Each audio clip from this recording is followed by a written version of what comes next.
Hey guys, maybe you, like me, change things up a little bit for the summer. Some of my kids aren't in school any longer, but the ones that are certainly relieved when school is finally out. I know I love to have coffee on the deck and do things a little differently. I tend to stay up later just because the evenings in Minnesota are just phenomenal. And I love warm weather. So things are no different at Little Things. We're going to switch things up just a bit for the summer. So you'll notice the first part of the summer in June and July, I have some super exciting interviews for you. I'm just really excited to introduce you to some people that I have found to be amazing. And then in August, you're going to get a little special treat because I'm going to be off for the month because my son is getting married. And so we decided to do a little best of program. So the most listened to episodes of Little Things over the last couple of years will be available to you to listen to in August. But for now, I want to introduce you to Dr. Joan Prince. Now, I'm from Minnesota, and I have come to find that I live in a bit of a bubble. So I did not know who Dr. Joan Prince was until I heard her speak at a leadership conference, and she blew me away.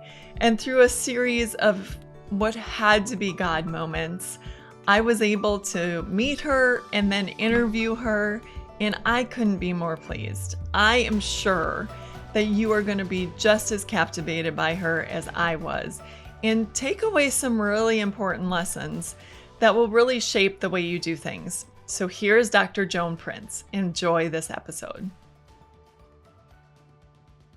I am here today with Dr. Joan Prince. And as a little introduction to my listeners, I want to tell you my first experience with Dr. Joan Prince.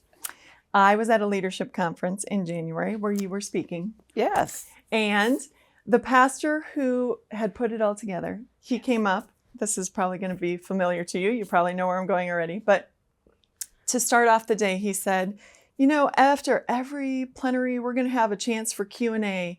And since I am not going to give my phone number to 1,300 people, we set up a Gmail account so you can all put in your questions and I'll go through them and then we'll go through and we'll.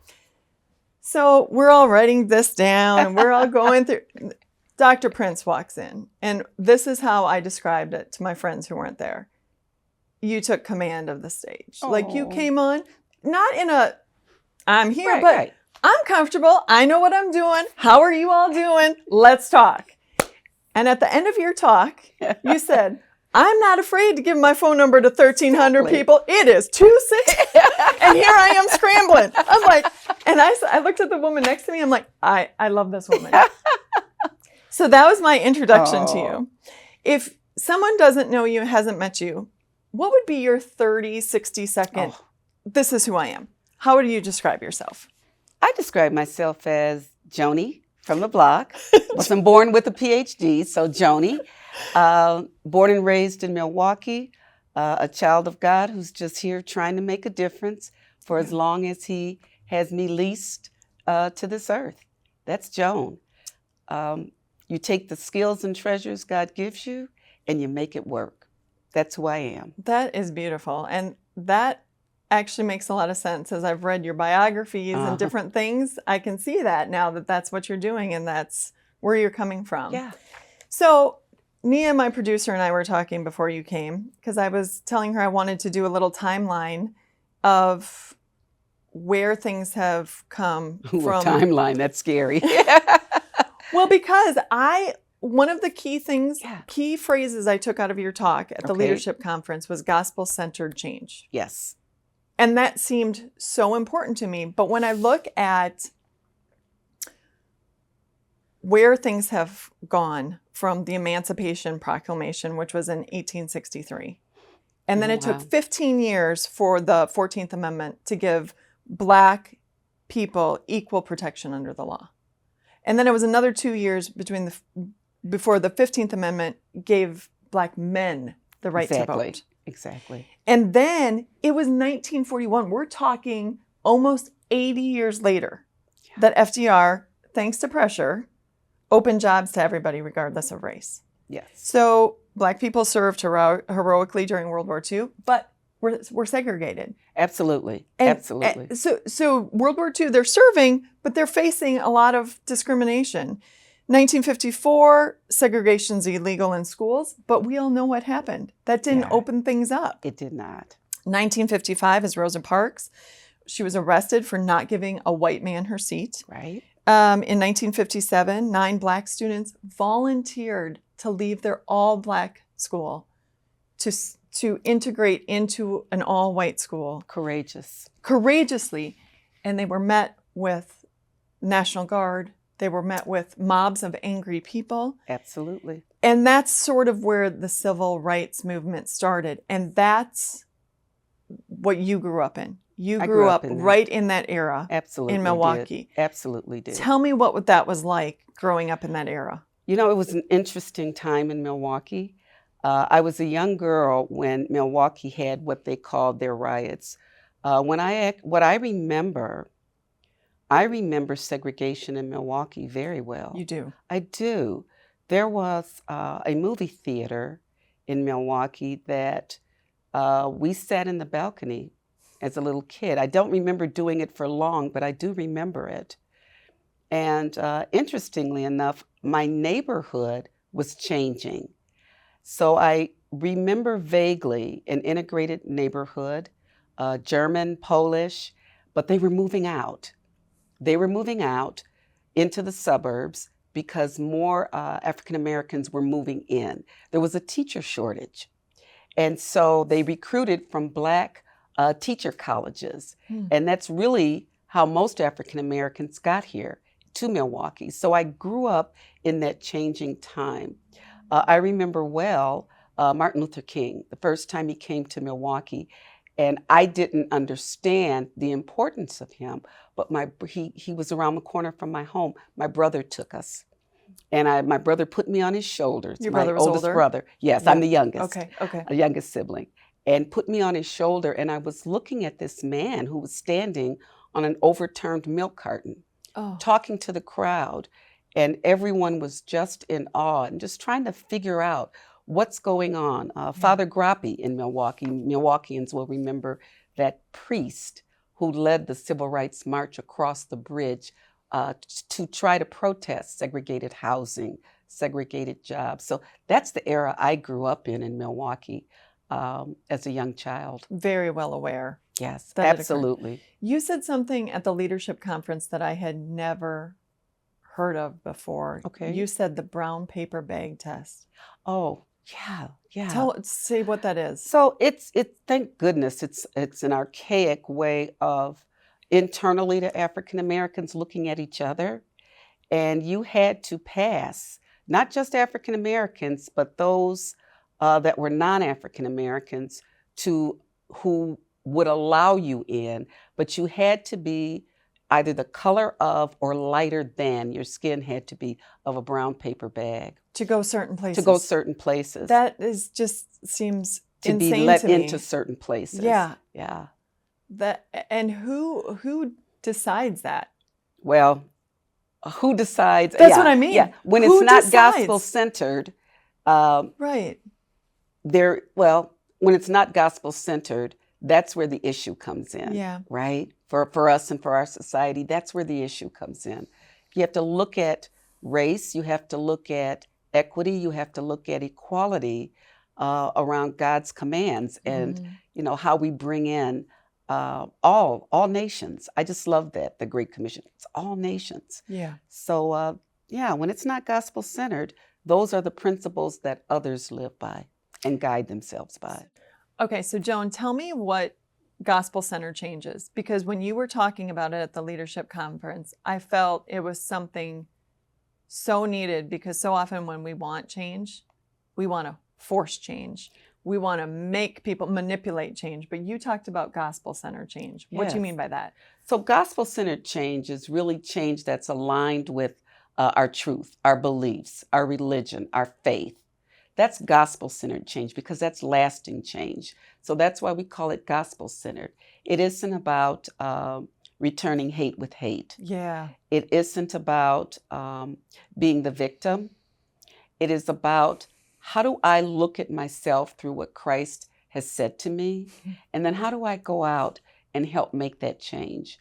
And that's change that's forever existing. It's lasting when it's gospel-centered. It isn't a fad for the day, right? It's something that I can always go back to and hold up my Bible and say, I'm doing this because it says here to do it. And it seems like you have a firm grip on who your identity is in Christ.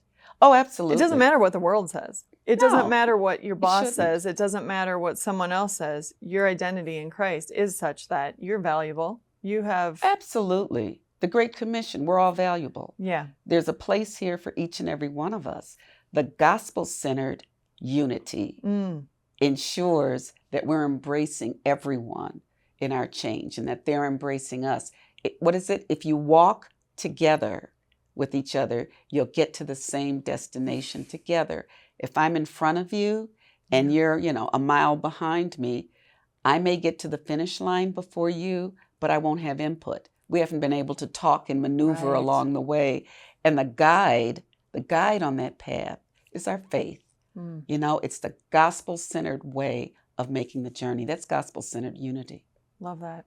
So do you think you were motivated by this growing up in this era because you were the first African-American, male or female, correct? Yes. To receive a bachelor's degree in medical technology. Yes. And a master's in clinical laboratory sciences. Yes. So what motivated you? Who motivated you to break these barriers down? So my dad, I had the best parents in the world. I know people say that, but I really feel it. They were both factory workers.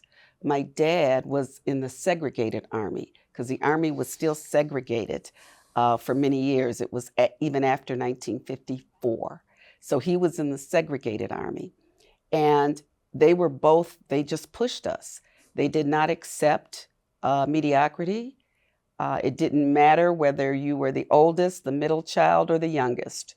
You had to do what others did. It was a civil rights movement. Yeah. So if Rosa Parks could take a seat, if the Little Rock Nine could take a seat, I could go to Wisconsin Lutheran High School and integrate it. They can do it. Every parent, every good parent or guardian wants their child to do better than them. Yes, and that was the guiding force for my parents. They didn't take mediocrity for an answer. It was like, too bad. Don't like it? Guess what? You're going to do it. And so I had that push always. And did you feel uncomfortable doing some of those things? Even though you were pushed to do it, did it make you uncomfortable? Absolutely. I mean, whatever you stand for, when you're 12 or 13, you're still 12 or 13. Right. Whether you're 9 or 10, you're still 9 or 10. You want to play with the person next door to you. You want to walk into a high school as any terrified ninth grader would do and hope that you're going to be able to make friends instead of facing ink being poured in your locker, nasty notes being taped to you. One of my friends actually had her hair cut by the guy that was sitting behind her in study hall. She didn't even realize it, and he had taken a scissor and cut her hair. You don't look at yourself always through the lens of this educated, it makes sense to do this. Right. You are still a child. You are still a teenager. You're still an adult walking into a room where no one looks like you, no one thinks like you. Everyone has a stereotypical view of you. So that's where your faith comes in. And that's where my faith came in. I went through it all. I went through the tears. I went through the laughter. I made 2 friends that I am still friends with to this day. But it was difficult. I won't say it was easy. It was very, very difficult because it was a changing world. Yes. And the world couldn't even figure it out. Right. And it didn't stop with high school. No. You were one of 2 African Americans in your building at your first job, correct? Oh, and absolutely. the other one was a dishwasher. She was the dishwasher. Thank you, Juanita. She was a wonderful woman. At that time, we had glassware that had to be washed, and I hired her. I made sure that's at this position. We need a person from the community. It doesn't take a college degree. Yeah. And they loved her. She was wonderful. But that was a very interesting time for me. 28 years old, and my entire cohort of coworkers and my staff who had to report to me did not look like me. Yep. Many of them had never, ever worked or talked to someone who looked like me. In Milwaukee? In Milwaukee. And at that time, a number of them drove into Milwaukee. Okay, so they as were well living in for the their suburbs. jobs. Exactly. But some did live in Milwaukee. What our viewers and our listeners need to understand is that Milwaukee is very segregated housing-wise. So African Americans lived north of Wisconsin Avenue, which is the dividing line in our downtown of the city, and non-African Americans lived south. And it was very segregated until legally that was changed because there were lawsuits around fair housing. Mm-hmm. So absolutely, walked into an environment where I now had to write employee evaluations. I had to assign scheduling. I had to hold meetings. You combine that with a 28, 29-year-old Yeah. and all of these faces looking at me like, who is she and what is she going to tell me? So there again, your faith, your good mentors and advisors, that's what I walked into. And that's what I'm used to for my life. I don't walk into a room looking for differences, Mm-hmm. but I also walk into a room knowing that the differences are there. Okay.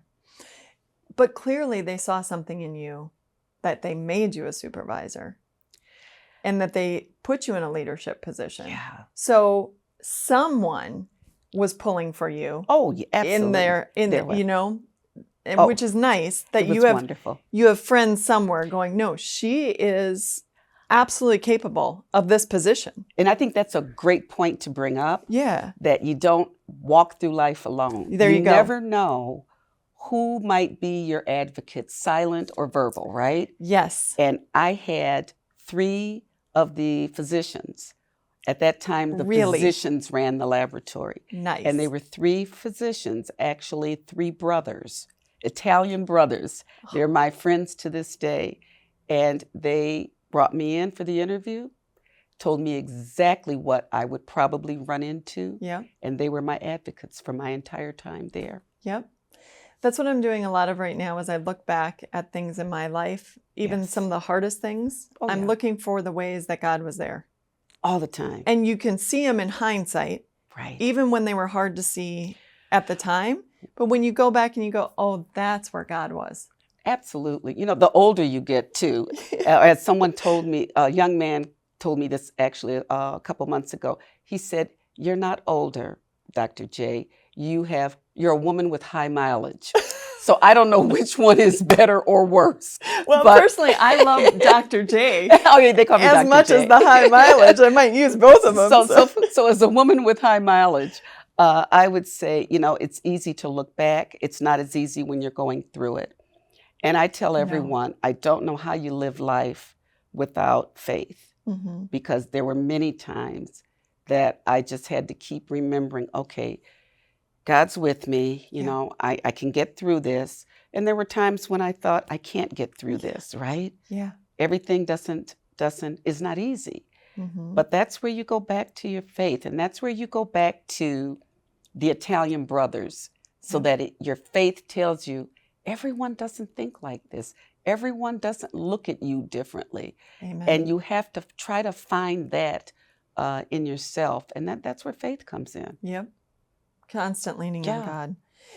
Milwaukee is commonly known as one of the most segregated cities in the U.S. Yes. So how or has that changed at all in your lifetime? Well, hopefully it's changed somewhat in my lifetime. The segregated housing was a big issue when I was a kid. You could only, if you could buy a home as an African American, it was only in a certain zip code area. I remember clearly that my dad, when he wanted to buy our house, his boss bought it for him and sold it back to him the next day. Was his boss white or African American? His boss was white.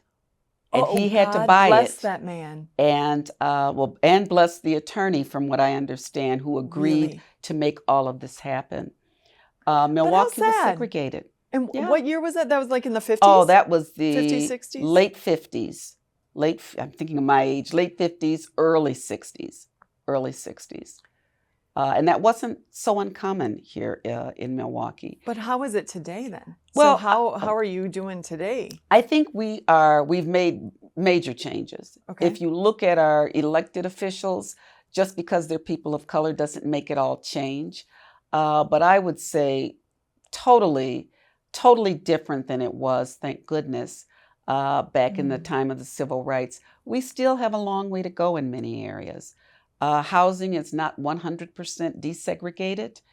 Our communities are changing to a point where they're more homogenous than all of us living together. And I think, again, that's the work that we have here. But it is a city with a very, very segregated past that has been working very hard to change that. I love that you have not left. Because, you No. have risen through the ranks. Thank you. And it would be easy to go somewhere where it would be easier. But you're staying in the fight. You better believe it. This is home. Milwaukee is, at the end of the day, a great city where you can meet anyone you like, from the person that owns the grocery store to the mayor. It's very easy to connect. It's always easy to walk away, isn't it? Yeah. I don't think that's where God places me or people who care. You're here for the fight. Everybody can't walk away, and some people should, because destiny and God may be taking them elsewhere. Yeah. This is where God planted me, and this is where I chose to sprout my leaves. And he graced you with a bit of tenacity, I think. I'm thinking so. We're working on that, Lord. I'm a work in progress, but yes, I would say I have a little bit of that in my own way too, so I appreciate it. So I'm from Minnesota. Yes. 2020, George Floyd. Yes. It blew Minnesota up. It did. In a bad way. It did. We were not proud of that. Unfortunately, the news headlines even today have things that are racially unjust that we don't like to see. There will be people listening today who say, Dr. J, how do you have hope for racial reconciliation? How do you find hope when the headlines keep doing this or this or this? When we see there's still so much tragedy, where's the hope in that? So I would say, first of all, never give up hope. Once you give up on hope, then why are we here? Right. So never give up on hope. There is so much that needs to be done around reconciliation. I would say a couple of things. Number one, you hear always the bad, you never hear the good. Yeah. And I would hope that there is much more good being done in the world of racial reconciliation. I said this at the conference, and I'll say it again. I think our Senate has a role to play. If we as faith-based individuals, as Christians, as those that hold the Bible as the truth, if we don't get into the middle of the conversation, I think we're not only missing an opportunity, but I think we're missing what God has called us to do. So racial reconciliation, I throw that baton back to the Senate and say, so what you gonna do? Yeah, because it really is rolling up the sleeves, right? It's rolling up the sleeves and getting in the neighborhoods. And it's also, I think, what you said at first is so key. Even in the George Floyd incident, you had the people taking the video saying, get off him. Yeah. You had voices from the crowd saying, this isn't right, stop. It wasn't everybody against one person. No. There are a lot of other voices in the crowd. That are saying, we don't want this. 2 years ago, it might have even been last year, COVID, I can't remember anything anymore, but 2 years ago, I was in Minneapolis for a conference, and we went over to, the George Floyd memorial. But more importantly, about a half a block away, and you've probably been there, is the mock cemetery of headstones of individuals that were slain in similar ways. And while I stood there looking at this field, and it's a field of headstones, there happened to be a white couple that came up behind me. And she was crying so hard. I felt so bad for her. So I hug her, she's hugging me, and her husband, who I found out later was her husband, he starts crying. So we're all standing there hugging each other. Yeah. So when you talk about racial reconciliation, I think you have to start with the premise that everyone is not evil on any side of the discussion. And we have to find the points that are going to bring us together to be representative of each other's feelings at the table, during decision making. Yeah. Just representation does matter. It is not a political term. No. Representation matters. Just ask the different tribes in the Bible. Representation mattered, right? Right. And at the leadership conference, some of Yes. those very easy, simple things for the average person listening who belongs to a church might be a different music choice. Absolutely. It might be choosing your words differently. Yes. It's just simple things. It's very simple things. You know, it's so easy to reach out. It's not 1920 where you didn't have the internet, where you couldn't say, well, I live in a homogenous community, so this doesn't apply to me. Wrong answer. We can Zoom with each other. Our Sunday services can be informed. Why wouldn't a young kid from the central city of Milwaukee want to talk to their counterparts up in the UP? Why not? Why not connect them? It's their world. Right. They're coming into their world. That's where we Wow. can start to think about racial reconciliation. Those are the kinds of discussions we're having at Siebert. How do we connect individuals who feel the only thing that they know about each other is what's on television? Absolutely wrong environment, but racial reconciliation. Senate, throwing the gavel at you, pick it up, pick it up. I love that. You know, I noticed everywhere you went, you became a leader. Oh. So you've served on many boards, many councils. Yes. And I'd be reading through and she was on this board and then she led the board, you know, or whatever. Yes. But it seems to be a recurring theme in your life that you'd start. They saw the leadership in you. You were a leader. And two words that kept sticking out to me were education and service. Do you think those are two words that kind of sum up a lot of what you've done in your life, or did I? No, I think you're right. I fell into education. So that's what I was going to ask. Why did you pursue these two things? Service was always a part of everything for me. Why? How? Well, I was. You know, some people don't. Some people see all the changes, and their last inkling is to serve. You saw so many things that needed to be changed. That's exactly right. You flipped it. Yeah. You saw what needed to change. Absolutely. And you got to work serving. Absolutely. Which a lot of people don't do. A lot of people say, that's all wrong. I'm not being a part of it. Which is why I saw something different in you. So service and education. So the service was first. I was 9 years old. My big thing is literacy. So I'm a library geek and a supporter of libraries. But at 9 years old, you'll love this, I was the chair, the youth chair of the Billy the Bookworm Club for the Milwaukee Public Library, right? And so that was the first board I served on. But I think my lens from the civil rights era, from the chaos that was going on, I knew that things weren't fair. Yeah. And I thought, when I grow up, I don't want another kid who has to walk through this. It just makes no sense. You know, there are days, and this is sort of in our community, in my culture, we talk about, there are days you don't want to be a teacher. You just want to go in the grocery store and buy your groceries and go home, right? I have a dear friend who's a teacher. She's been in education her whole life, and we talk about our retirement jobs. You know, I'm going to be at Caribou handing people coffees and say, have a nice day. And she's going to check people out at the grocery store like, hey, have a nice day. Walmart no thinking. Announcer. You don't want to think it through. Sometimes you don't want to teach. Just make people happy. Just make people happy. So I believed in service first. Okay. And I actually was the math science girl. I wanted to be a doctor. And I got to college and I thought, oh, I'm having fun looking in the microscope. I think I like this better. So I did the healthcare side, but I was always teaching. So I worked with the residents and other individuals.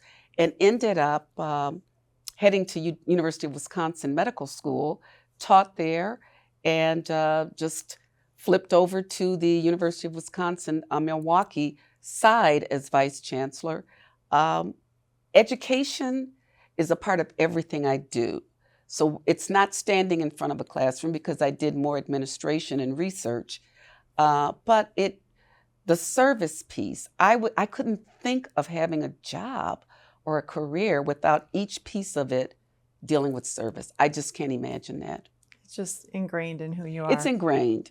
Were your parents servers? And yeah, my parents, they were such hard workers, and my dad, worked first and second shifts. So we got to see him in the morning quickly before we went to school because we were asleep when he came home. But my parents were always servers. They were they weren't co-founders of the church. They came in a year later after the church was put together.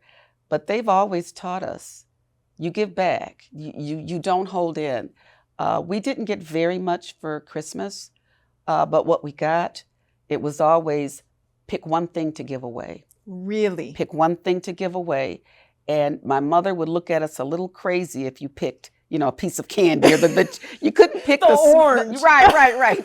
Well, somebody needs an orange, right? Somebody needs some vitamin C. No, they didn't go for that. So that feeling of there's always someone, and I'll just say this quickly. I don't remember my age. What I do remember is that it was the night before Thanksgiving, and our house burnt down. Oh. Our house and the houses on both sides. And I was young. I don't remember. I'd say maybe 8. I don't remember. But what I do know, that did a lot of shaping for us as well. We didn't hold on to things. Yep. We didn't put value on those kinds of things. We were happy that we all got out, including our dog. Yeah. So I think that shaped me as well, shaped my entire family as well, and parents that put everything in perspective. That's everything neat. In perspective for us. So as I read about what you've done, it seemed that you have a keen sense of strategy. I try. You see what needs to be done, and you facilitate solutions. You don't let anybody get in your way, or it doesn't seem like. Maybe I try not to. Yeah. But how did you do that diplomatically with that Christ-centered rather than forcing change? The one thing that I learned is that you can't force change, or it's not going to be real change. Yeah. You can legalize change, but you can't. It's very difficult to force true change. Mm-hmm. And that's why you tie everything back to your faith. You tie everything back to the truth. And the truth is that, we are called, our faith, my faith tells me, to go out and reach all nations. Yep. It doesn't say pick the ones that are most like you. It doesn't say, you can't communicate with or authentically care about the person that lives next door to you, the person that you don't even know, right, that might need shelter or food. So for me, I would always see, there was always an obstacle. We didn't get to just grow up right, and play. There was always, yes, but this is how you have to act in this situation, yep, or do this. And I always thought, tell me I can't do it, and you're going to be in trouble, because I'm going to figure out a way to do it. And to do that, you have to build relationships. And those are really important to me, and those helped me. Mm-hmm. So I can strategize, and always part of my strategy is, how do you talk to other people? How do you try to help them see what we have in common? Yeah. And that we are 99.9% alike. Yep. And we fight over the 0.1% that makes us different, right? So with that in mind, you don't force change. Were there ever times that you saw something, a road that you wanted to go down, and you just realized that wasn't going to happen, and you just switched direction, so you go the road that works? Well, you don't take the easy road. Yeah. I like difficult roads because, there's got to be a way to get around the barrier and get to your destination, right? And that's the fun of life. Life can't be that easy. That's the fun of it. But I do think that we all run into obstacles and say either, number one, it's not worth it. Right. It's not part of my plan. I don't have time to spend on this. What's another way to reach my destination? And that's how I look at There you go. life, and that's how I look at problems. Mm-hmm. I try to remember God's commandments.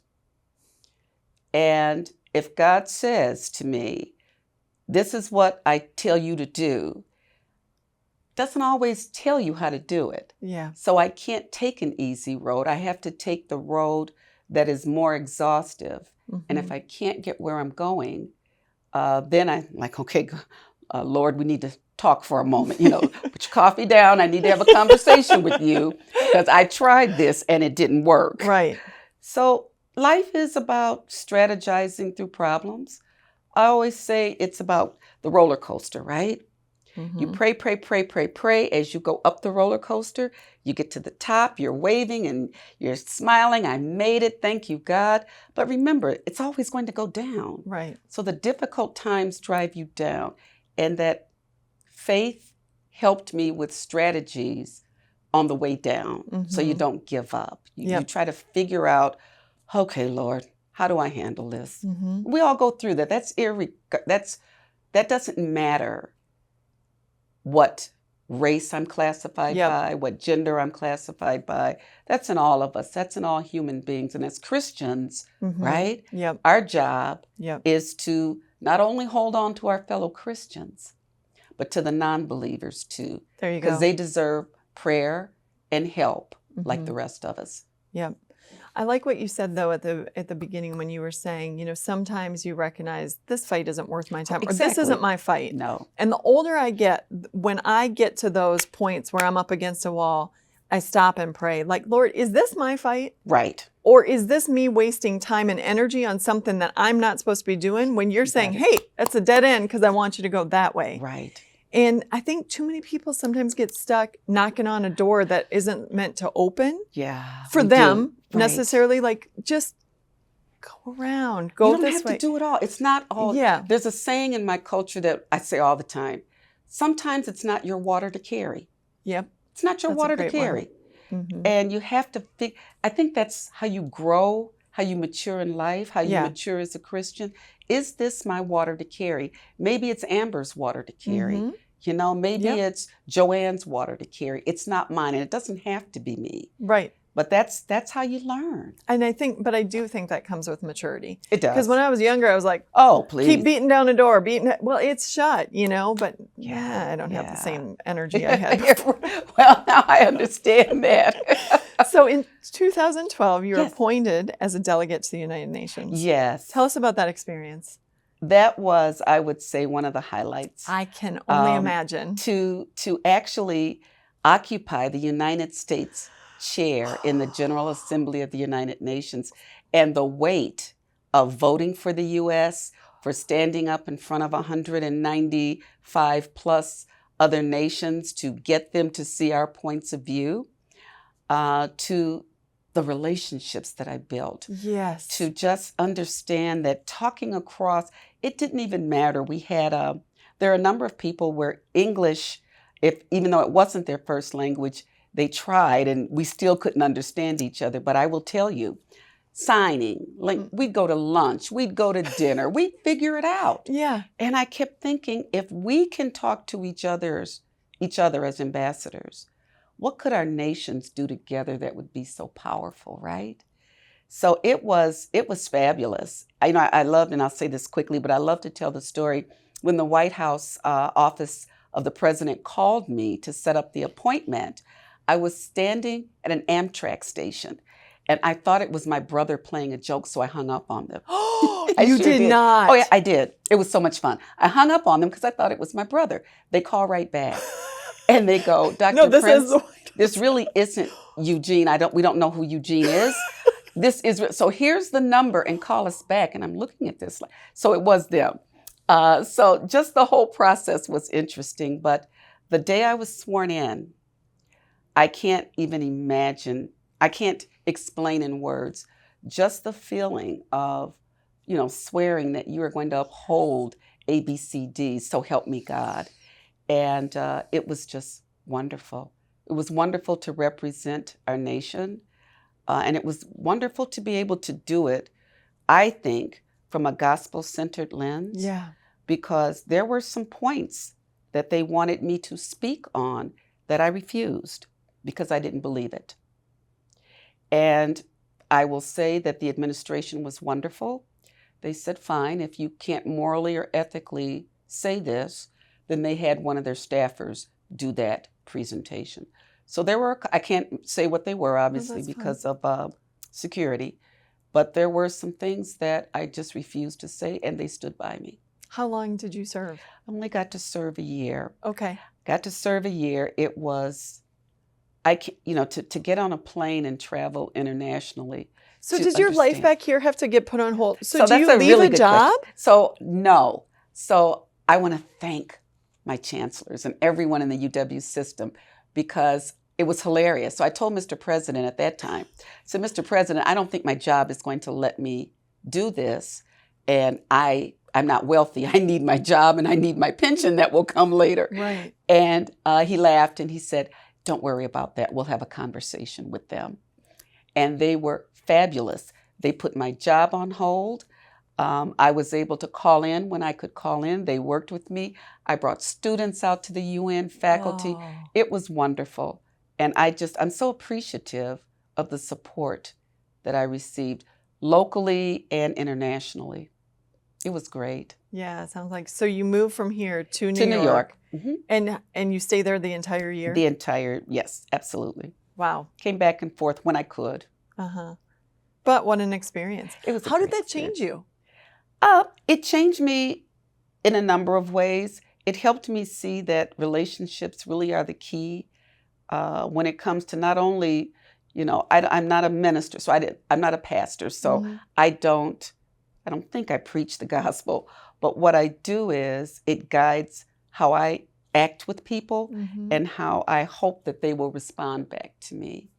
So I think it changed me because when you look at places outside of your normal zip code, Yeah.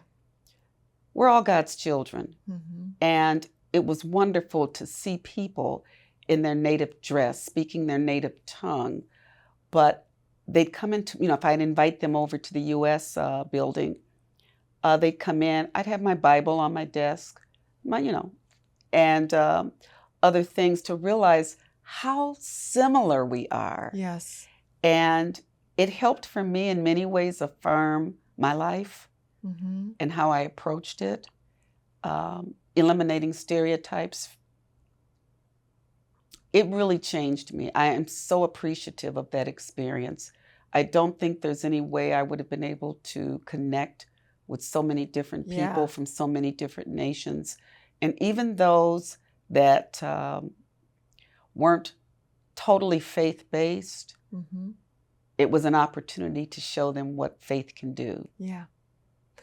And I imagine that living your whole life in Milwaukee, all of a sudden it opens the world to you in a way that it wasn't before. In a more of an international way, but Yeah. I've always been a traveler when Have I you? could. The opportunities started to come up when I started my first job. So there were conferences being Yep. held around, so I got to travel in the U.S. By the time I got to the university and even the medical school, I was traveling around the world to present at conferences. So I've had many blessed opportunities. Mm-hmm. The world is smaller than you think. Yeah. I look at it as a zip code. It's its own international zip code. And I with love technology nowadays, like we're speaking, you can speak to someone in Bangkok and then Yes. turn around and talk to someone in Australia Right. within the same hour.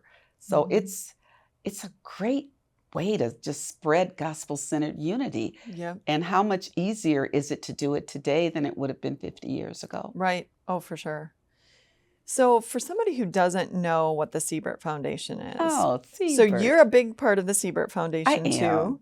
What is the Siebert Foundation, Sure. and when and how did you get involved with it? What drew you to that? Well, Siebert is actually what I love. It's a pan-Lutheran foundation, meaning that our board is made up of Lutherans from all synods, from all of our synods. And to just watch, I talked earlier about relationships and gospel-centered. It's gospel-centered philanthropy, gospel-centered gifting. And so to have our Lutheran colleagues from across different synods sitting at the table, talking about let's gift here, let's gift there, and just watching everyone say this is about Lutheranism, and it's about our communities and what this money that was gifted by Mr. Siebert, who was actually the son of a Lutheran minister. And is that right? And he was. did the Milwaukee Tool Company, right? He created Milwaukee. Absolutely, Milwaukee I think Tool. I drove past a Milwaukee. They're celebrating. They're celebrating a big birthday next year. But Milwaukee Tool, and I love to tell folks this man's faith, because he operated during the Great Depression during the 1920s, and his last will and testament says he got down on his knees and prayed, God, if you save my company, I will gift everything to you when I die. The company survived. It flourished. It was sold. He did quite well during the sale, took care of his family, and left the rest to create this foundation. Wow. So it's based here in Milwaukee, Wisconsin. We gift throughout the state, and hopefully one day we'll be able to gift outside of the state. But I was approached. I thought, I don't know if I want to take much more on, but when I went to meet the other directors, I thought this is where God is leading me, absolutely leading me here, to reach across the boundaries of our different synods, to say we do have some things in common. Yeah. We all started in one place. You've retired from... That's what they say. I think I failed that. I was going to say, because I just saw, I typed your name in last week just to make sure, and you're now on the Board of Regents, I see. I am. And you're doing the Siebert Foundation, so you are not resting in retirement much. Well, see, okay, full disclosure. The word retirement needs to come out of our vocabulary. There's no such thing. I think retirement is truly mortal death. That's how I look at retirement. Would totally agree. My dad is almost 80, still working. Oh, absolutely. He refuses to stop. So but why should he? Yeah. Why should he? Who determines when you're done with what you do? Right. So I will tell you, I think about, this is my 3.0. This is my 3.0 of my life. And I get to do this part pretty much my way. Yeah. I don't ever have to write another employee evaluation. There are things that I am now doing that I choose to do. And that's really what this phase is. It's not a retirement from life. Yeah. It's about taking the treasures, the talent that you've been gifted, making sure I continue to serve, and making sure that I get to do it Joan's way now. Is there a specific change that you're working towards now at this point in your life? There is. I think the change that I'm working toward is making sure that I stay focused on what's important. Ooh, that's good. That's really where I want to go. People ask this little cryptic question of me all the time, what do you want on your tombstone? I thought, really? But I'll say this. I want 2 words. She tried. That's what my mom said. She tried. That's all I want. See, I like your mom. Yeah, your mom and I are channeling here. But that's really all I want, is to say she tried. Not she did, but she tried. And this is what I tried to do. So this to me is what I focus on. Now, the race isn't over. No. The mortal race isn't over until, God calls me home. But I just want to try. I want to keep trying. Okay, I need you to speak to, it's mostly women who listen to little things. And so there's a woman out there and she sees something in her life. Maybe it's in her neighborhood, maybe it's her employment, maybe it's in her marriage, maybe it's in her church. She would love to see change. But she just doesn't know how to do it, how to go about it. What would your advice be to her? Well, my advice would be, again, go back to the relationship piece to start. Let that be your framework. Who do you need to build a relationship with? So write your problem down, write the ending down, what you would like to see, and then you make your bullet points in the middle. Make your first bullet point, who do I need to build a relationship with? So if it's in your church, maybe you need to have the side conversation with your pastor, with the council president. Who do I need to actually be able to voice my opinion to and talk about from a gospel-centered way? What do you think is a good way to address that? So build that initial relationship. I would say don't get frustrated as number 2, because things don't always go your way. So how do you avoid that then? So the frustration comes when you hit that When you hit the wall. Step back. Step back. And reassess your strategy. Did you build the relationship with the right people? Were you clear in your message? The one thing that I have learned, and I would say to this person, is yelling and screaming doesn't work. No. It does not work. But it also doesn't mean that you sit with your hands in your lap and hope that a change will come. I like That's not happening. You'll Unless be your waiting. hands are folded. Yes. And you're saying, God, what's the next step? Exactly. That's the only way. So if your hands are folded, I'm hoping that you're praying. Yeah. Because, if you're sitting there waiting for the change to come, we'll all be dead. But I would say frustration comes with the work. Yeah. And you're going to have to learn when to step back, when to open up that Bible and say, okay, I need an encouragement passage here. I would also look for common allies. Are there any other women? Yeah. Are there any other, in particular, men? See, we as women oftentimes think that men should be left out of the conversation. I don't know where we got that from. But everyone is in this together. Oh, yeah. And if you can build relationships across gender, across race, across political thinking, across it all, that's where you're going to build your strongest group of allies. Very quickly, someone said something to me once, and take it or leave it for what it is, because it was a political person, publicly elected person. When I was at the UN, I was advocating for something that the U.S. wanted. So I ate lots of lunches and dinners with different ambassadors from different nations to get them to see the U.S. point, because when it was the voting day, I needed them to vote with me. And one of the ambassadors, one of my colleagues, said to me, I do not agree with 100% of what you are saying, but I am going to vote for you because I know, vote for the U.S. issue. I shouldn't say for me, but for the U.S. issue, because I know that you will have your eyes on it and it will be right. And I thought, thank you, God, because that's the relationship I wanted with that ambassador and with that nation. So I would say to this woman, trusted in that relationship. And that's so important. So build that council of like-minded people. Yeah. And it's okay to get weary. That's the final piece of advice. Don't knock yourself if you get weary. The road for all change comes with weariness, small victories along the way, probably more obstacles along the way. But if you start with your Bible and you end with your Bible, you'll make it to the point where God wants you to make it. You may not see the finish. I always think about, wasn't it poor Moses who did all this work and then had to sit on the other side and wait? Never got to the promised land. Never even got there, poor baby. Hey, the transfiguration, he was there. He made it. He made it. After death. He made it. But he didn't get it in his lifetime, right? So it may not be for you to see the final. But guess what? Your hands will be all over the process. And all that matters is that you finish doing the best that you can. That's the advice I would give her. Yeah, and even if you don't see the outcome, you've carved a path for someone else. God sees it. Someone else will. God sees the outcome. You don't have to be there to see the end. Oh, I love that. Yeah, don't stress over that. Dr. J, I love talking with you. Thank you for spending some time with us. I'm sure lots of people will have lots of encouragement from this interview. Thank you so much for asking me. And happy to.